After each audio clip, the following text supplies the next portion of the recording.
kita buka Alkitab kita, saudara, kitab Efesus pasal yang keempat. Efesus pasal yang keempat.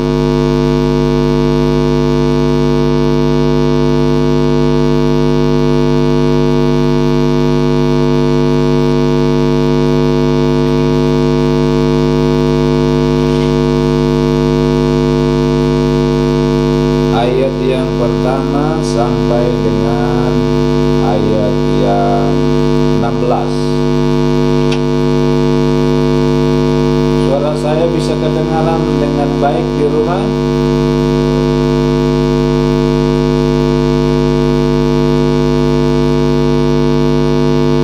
Saya tak minum jahe dulu. Oke. Efesus pasal yang keempat, ayat yang pertama sampai dengan ayat yang ke-16. Demikian firman Tuhan. Kesatuan jemaat dan karunia yang berbeda-beda. Sebab itu aku menasihatkan kamu, aku orang yang dipenjarakan karena Tuhan, supaya hidupmu sebagai orang-orang yang telah dipanggil berpadanan dengan panggilan itu. Hendaklah kamu selalu rendah hati, lemah lembut, dan sabar. Tunjukkanlah kasihmu dalam hal saling membantu, dan berusahalah memelihara kesatuan roh oleh ikatan damai sejahtera, satu tubuh dan satu roh, sebagaimana kamu telah dipanggil kepada satu pengharapan yang terkandung dalam panggilanmu, satu Tuhan, satu iman, satu baptisan, satu Allah, dan satu Bapa dari semua Allah yang di atas semua dan oleh semua dan di dalam semua. Tetapi kepada kita masing-masing telah dianugerahkan kasih karunia menurut ukuran pemberian Kristus. Itulah sebabnya kata Nas, tatkala ia naik ke tempat tinggi, ia membawa tawanan-tawanan, ia memberikan pemberian-pemberian kepada manusia. Bukankah ia telah naik, berarti bahwa ia juga telah turun ke bagian bumi yang paling bawah? Ia yang telah turun, ia juga yang telah naik jauh lebih tinggi daripada semua langit untuk memenuhkan segala sesuatu. Dan ialah yang memberikan baik rasul-rasul maupun nabi-nabi, baik pemberita-pemberita Injil maupun gembala-gembala dan pengajar-pengajar, untuk memperlengkapi orang-orang kudus bagi pekerjaan pelayanan, bagi pembangunan tubuh Kristus, sampai kita semua telah mencapai kesatuan iman dan pengetahuan yang benar tentang Allah, kedewasaan penuh dan tingkat pertumbuhan yang sesuai dengan kepenuhan Kristus, sehingga kita bukan lagi anak-anak yang diombang-ambingkan oleh rupa-rupa angin pengajaran, oleh permainan palsu manusia dalam kelicikan mereka yang menyesatkan, tetapi dengan teguh berpegang kepada kebenaran di dalam kasih kita, bertumbuh di dalam segala hal ke arah Dia. Daripadanya lah seluruh tubuh yang rapi tersusun dan diikat menjadi satu oleh pelayanan semua bagian, sesuai dengan kadar pekerjaan tiap-tiap anggota, menerima pertumbuhannya dan membangun dirinya dalam kasih. Puji Tuhan, haleluya. Firman Tuhan malam hari ini adalah judulnya pertumbuhan rohani orang-orang percaya. Pertumbuhan rohani orang-orang percaya.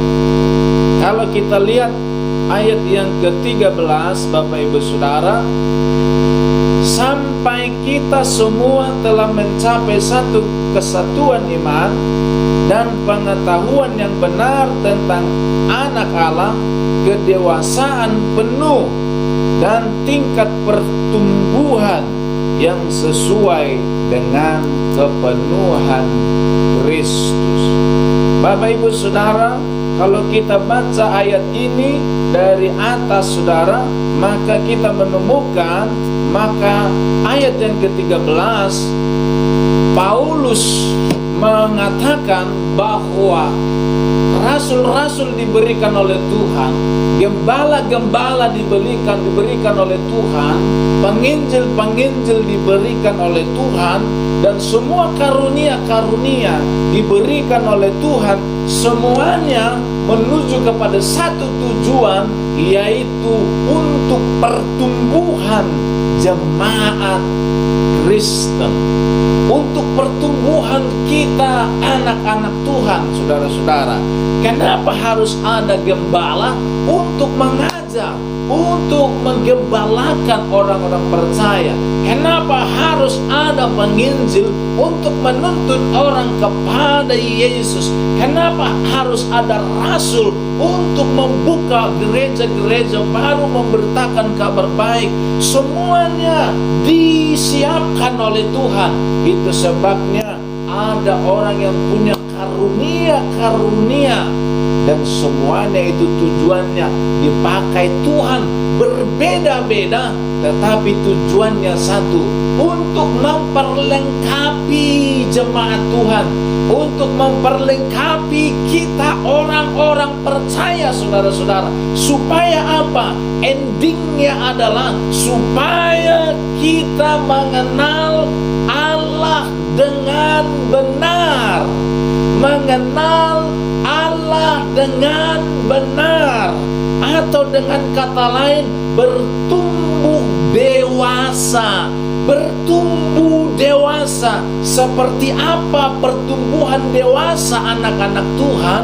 Yaitu serupa dengan Kristus. Target kita, saudara-saudara, sasaran kita, saudara, yaitu menjadi serupa dengan Kristus.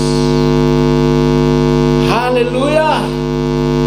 Semuanya dipakai oleh Tuhan untuk membawa kita kepada satu tujuan, mengenal Allah dengan benar. Apakah kita sudah mengenal Allah dengan benar? Belum. Mengenal Allah itu terus setiap hari mengenal, setiap hari mengenal. Apakah Pak Menus sudah mengenal Ibu Menus? Apakah Pak Pasaribu sudah mengenal Ibu Efraim?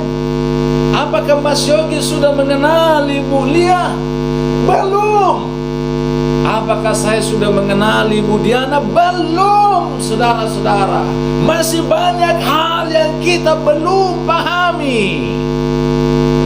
Mengenal Allah pun demikian, saudara-saudara. Setiap waktu kita terus mengenal Allah.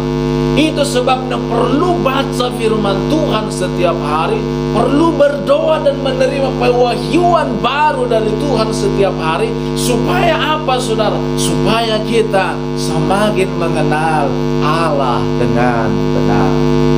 Ini endingnya, saudara-saudara, bertumbuh dewasa seperti Kristus, mengenal Allah dengan benar. Kalau sudah mengenal Allah dengan benar, seperti apa?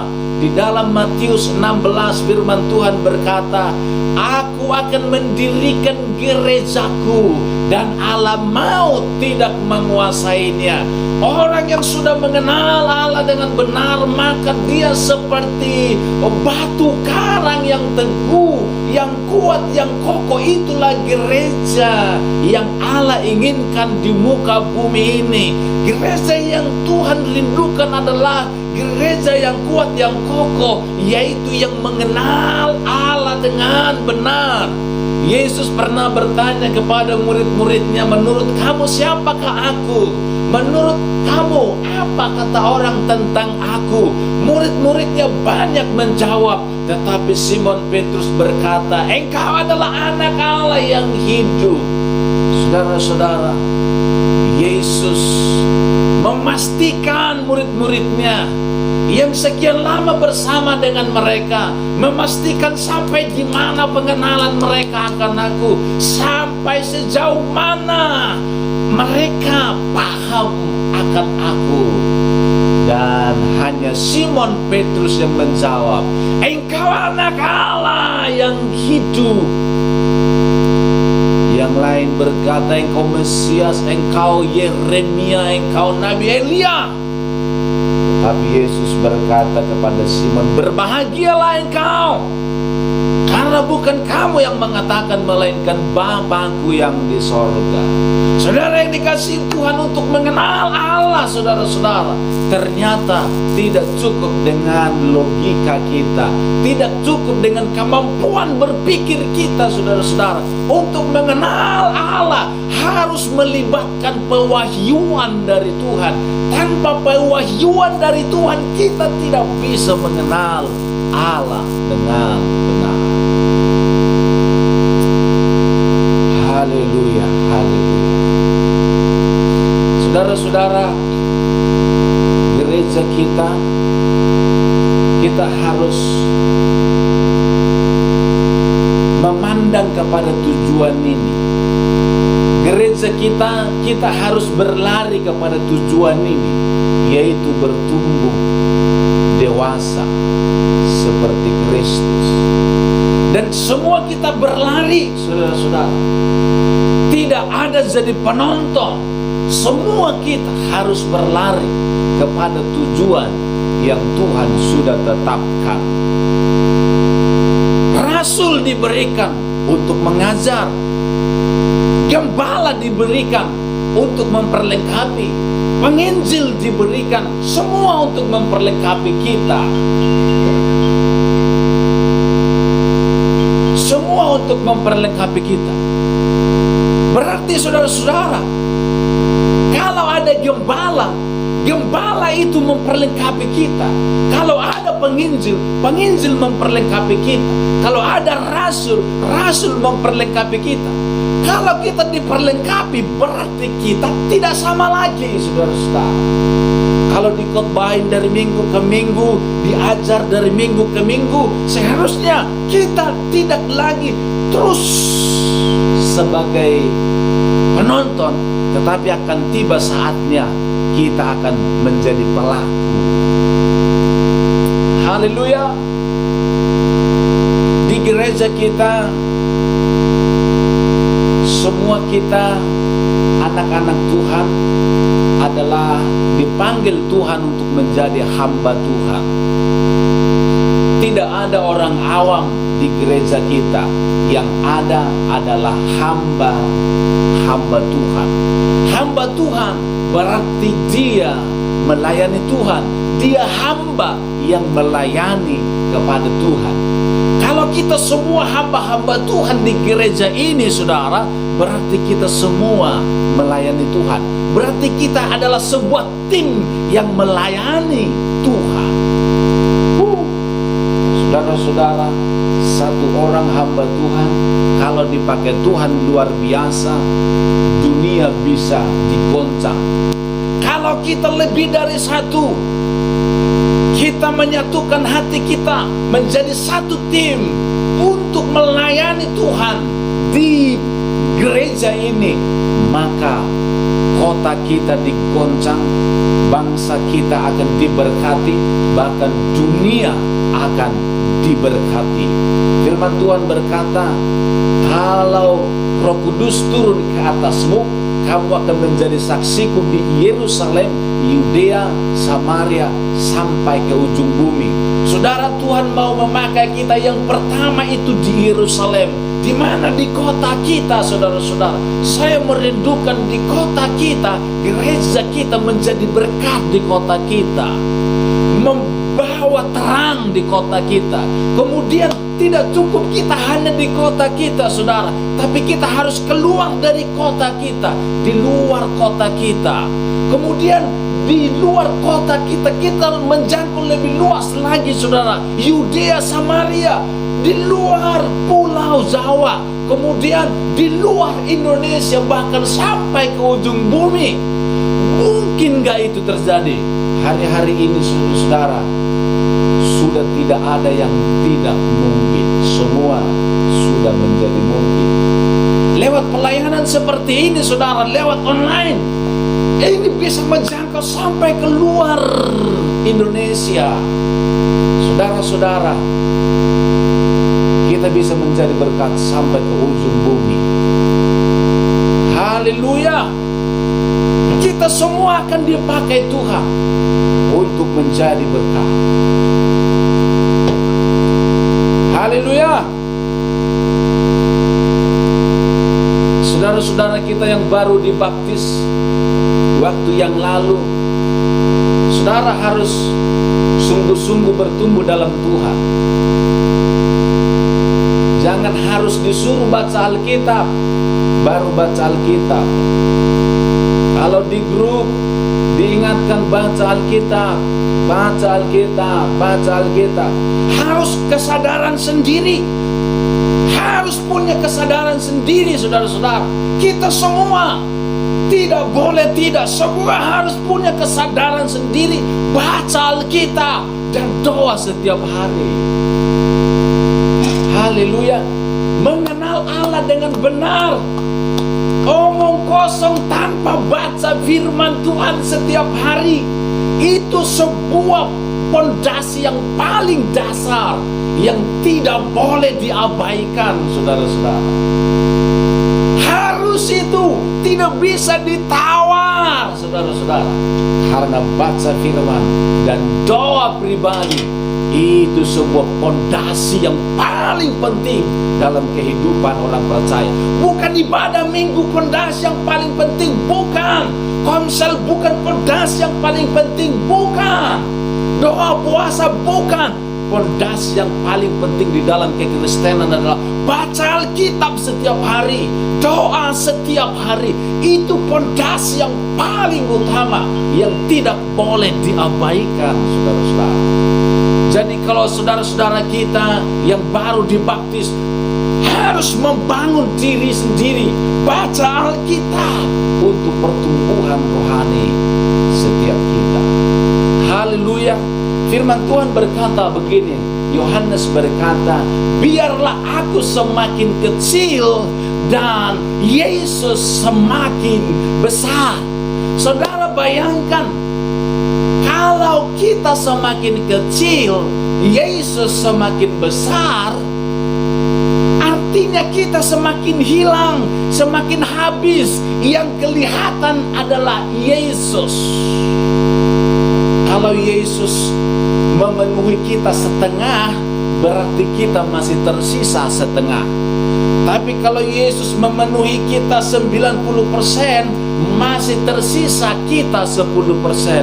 Kalau Yesus memenuhi kita 100%, berarti kita sudah tidak terlihat lagi. Yang terlihat adalah Yesus.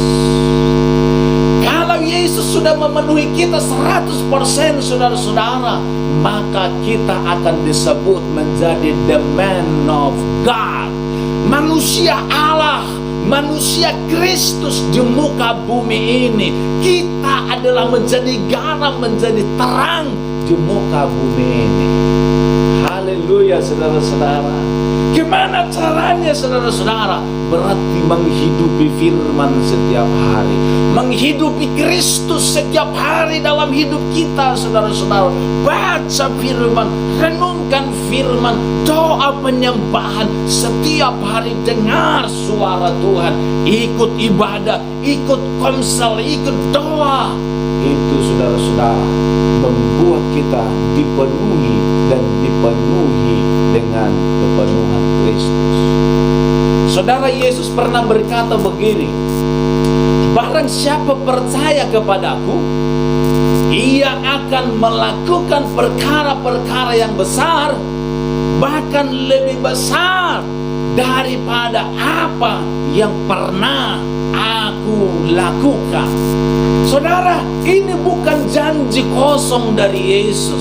Ini janji yang pasti. Yesus berjanji, barang siapa percaya kepadaku, mereka akan melakukan perkara besar, hal besar, bahkan lebih besar daripada apa yang pernah aku lakukan.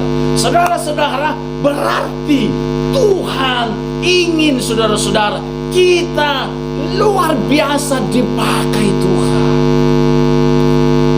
Seharusnya kita baca ayat ini dan kita berkata, Tuhan, aku percaya kepadamu dan aku akan melakukan perkara-perkara yang besar, bahkan perkara-perkara besar yang lebih besar daripada apa yang Yesus pernah lakukan. Saudara, ini harus kita imani, ini kita harus terus hidupi, ini kita harus perkatakan, dan ini kita mulai bertindak, saudara-saudara, bahwa kita akan dipakai Tuhan untuk melakukan yang besar, bahkan lebih besar daripada apa yang Yesus pernah lakukan. Kalau tidak ada ayat ini, saudara-saudara, tidak ada alasan untuk kita dipakai Tuhan luar biasa. Tetapi puji Tuhan, ada ayat ini, ada harapan, ada peluang untuk kita dipakai Tuhan, saudara-saudara. Sekarang bagian kita bukan bagiannya Tuhan. Bagian kita adalah mendekat kepada Tuhan. Bagaimana caranya mendekat kepada Tuhan? Yohanes pasal yang ke-15 firman Tuhan berkata, akulah pokok anggur dan kamulah rantingnya. Barang siapa tinggal di dalam aku, ia akan berbuah. Tetapi di luar aku, kamu tidak dapat berbuat apa-apa. Yesus jelas mengatakan, kalau kamu tidak menyatu dengan aku, engkau tidak akan pernah bisa lakukan apa-apa. Tidak mungkin engkau bisa melakukan apa-apa kalau engkau tidak menyatu. Menyatu itu menunggal. Menunggal dengan Tuhan. Menunggal setiap hari. Menjadi satu roh. Menjadi satu tubuh. Dia adalah kepala, kita adalah tubuh. Kepala dengan tubuh menjadi satu. Menjadi satu roh. Rohnya Allah di dalam kita. Dan terus mengalir dari sorga, mengalir atas kita. Sehingga setiap hari ada kehidupan. Setiap hari ada kehidupan. Setiap hari kehidupan mengalir di dalam kita, saudara-saudara. Ketika dunia penuh dengan ketakutan, semestinya kita tidak perlu takut, saudara-saudara. Ketika dunia ada di dalam kebimbangan, kita tidak perlu bimbang. Kenapa? Karena kita selalu terhubung satu roh dengan Dia, saudara-saudara. Tuhan mau memakai kita, saudara-saudara, menjadi rantingnya untuk mengalirkan, untuk menghasilkan buah-buah itu. Buah itu mengalir dari sorga kepada kita, kemudian memancar lewat kita. Buah itu bukan kita yang menghasilkan, tetapi Tuhan yang menghasilkan lewat kita. Mujizat demi mujizat akan terjadi, saudara, lewat kita. Dari mana? Dari sorga mengalir lewat kita, kemudian kepada orang lain, dan kesembuhan, mujizat, perkara besar terjadi lewat kita. Itu bisa terjadi ketika ada hubungan yang intim dengan Tuhan. Berarti hal yang paling penting yang tidak bisa diabaikan adalah keintiman dengan Tuhan. Keintiman dengan Tuhan, menunggal dengan Roh Kudus, menunggal dengan Bapa di sorga. Haleluya. Saya percaya kita semua sudah ditentukan Tuhan, sudah ditakdirkan Tuhan untuk menjadi hamba-hamba Tuhan yang luar biasa, untuk melakukan perkara-perkara yang besar. Sudah ditentukan, saudara-saudara. Sekarang hanya bagian kita adalah untuk meraihnya, saudara. Bukan tergantung Tuhan lagi, tetapi tergantung kita. Bagaimana kita intim dengan Tuhan, bagaimana kita bergaul dengan Tuhan, saudara-saudara. Kuasa sudah diberikan kepada kita. kuasa sudah diberikan kepada kita. Haleluya. Kuasa sudah diberikan kepada kita, ada di dalam kita. Bagian kita adalah mengalirkan kuasa itu, otoritas itu lewat setiap kita. Haleluya. Saudara, yang terakhir, bagian yang terakhir, hari-hari ini saudara-saudara, saya percaya di seluruh dunia, di mana-mana semua orang membutuhkan mukjizat, kesembuhan, saudara-saudara. Bisakah Tuhan memakai kita menyembuhkan orang? Jawabannya bisa, saudara-saudara. Haleluya. Saudara, di mana-mana ada banyak orang membutuhkan mukjizat kesembuhan, saudara-saudara. Mukjizat kesembuhan itu tidak jauh dari kita. Itu ada di dalam firman-Nya, itu ada di dalam kuasanya, itu ada di dalam kita, saudara-saudara. Bagian kita sekarang adalah menghidupi firman, mengalirkan kehidupan sorga, kemudian mengalirkan kuasa dan mukjizat itu kepada banyak orang. Saudara, janji kesembuhan dan mukjizat adalah Yesus mati di atas kayu salib. Tadi pagi saya telepon ponakan kami yang ada di Jakarta yang sakit karena kena Omikron. Kemudian saya tanya, gimana, apa yang kamu rasakan? Dia bilang, saya sesak, batuk, kering. Kemudian saya bilang, saya mau berdoa buat kamu, bolehkah saya telepon sebentar? Dia bilang, boleh om. Kemudian saya telepon, kemudian saya bilang, ayo kita berdoa. Saya bilang, Bapa, di dalam nama Tuhan Yesus, semua penyakitnya Yesus sudah tanggung di atas kayu salib, dan semua penyakit sudah dihancurkan oleh kuasa darah Yesus. Saudara-saudara yang dikasihi oleh Tuhan, yang saya imani bahwa Yesus sudah menghancurkan semua sakit penyakit. Apakah dia sembuh atau tidak, saudara-saudara? Bagian kita adalah melakukannya. Bagian yang menyembuhkan adalah karya Roh Kudus. Saudara-saudara, jangan kita bertanya apakah sembuh atau tidak. Bagian kita adalah kita percaya bahwa kita akan dipakai Tuhan melakukan perkara yang besar. Bagian kita doakan dalam nama Yesus.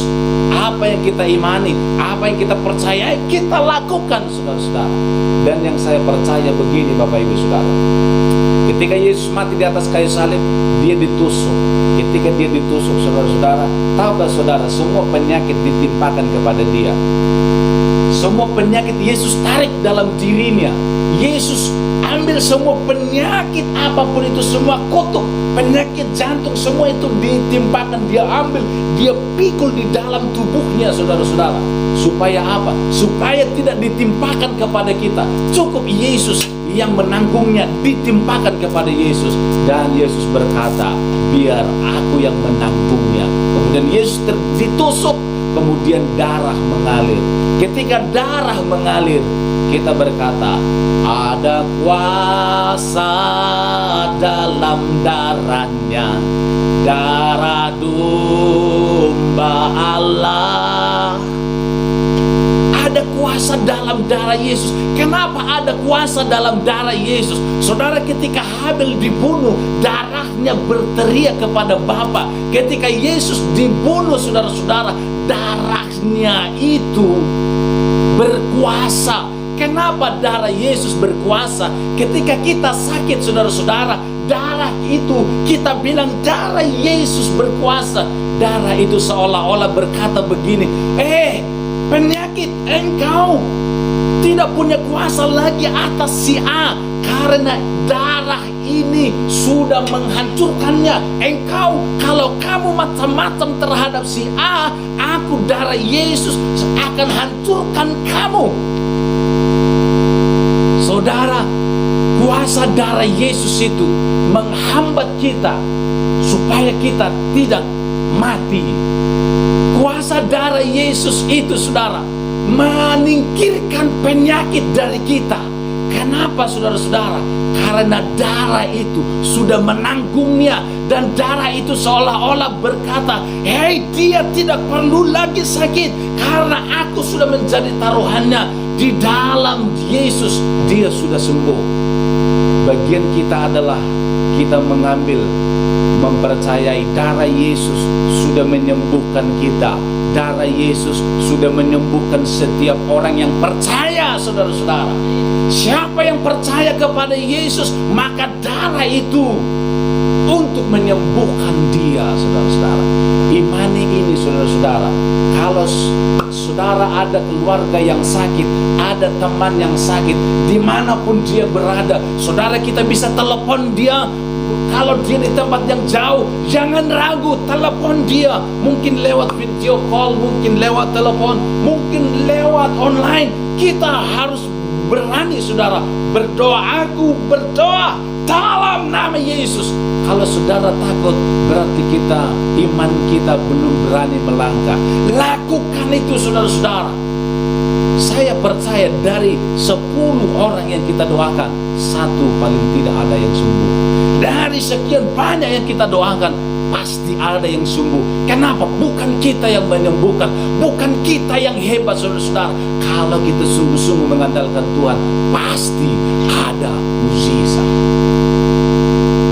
Beberapa waktu yang lalu adiknya Ibu Efraim kami telepon di Pekalongan ketika dia mau melahirkan, saudara-saudara. Kemudian saya bilang, ayo kita berdoa. Kemudian kami berdoa kepada dia, dan ketika selesai berdoa, ketika saat berdoa itu di hati saya terpikir untuk melakukan sesuatu. Lalu saya bilang, ambil air putih setengah gelas. Kemudian dia ambil, lalu saya bilang, angkat air itu. Lalu saya berdoa dalam nama Yesus, Tuhan, urapi air ini, jama air ini menjadi air yang menyembuhkannya. Kemudian di dalam nama Yesus, dan saya suruh minum, saudara-saudara. Kenapa saya lakukan itu, saudara-saudara? Kadangkala, saudara-saudara, untuk menerima mukjizat itu ada tindakan iman. Ada tindakan iman. Yesus ketika menyembuhkan orang, kadangkala dia bilang, dia ludah ke tanah, kemudian dioleskan, saudara-saudara. Ada banyak cara untuk Yesus lakukan untuk menyembuhkan orang. Tidak hanya satu cara, saudara-saudara. Yang intinya, saudara-saudara, bagaimana orang itu bisa mempercayai Tuhan dan kuasanya, dan mukjizat akan terjadi baginya. Saudara-saudara, mari kita semua melayani Tuhan. Mari kita semua menjadi hamba-hamba Tuhan, saudara-saudara.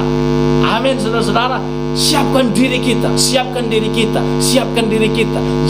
Jangan berpikir bahwa kita orang yang biasa tidak punya apa-apa. Jangan, saudara. Sekarang kita harus berpikir, saya adalah hamba Tuhan. Saya punya kuasa. Engkau bisa berdoa. Siapapun yang sakit, tawarkan untuk doa. Siapa yang sakit, tawarkan untuk doa. Dan yakin, ketika engkau berdoa, yakin sungguh-sungguh, bukan engkau yang menyembuhkan, tapi Tuhan yang mengalirkan kuasa itu lewat saudara dan saya. Mari kita datang kepada Yesus.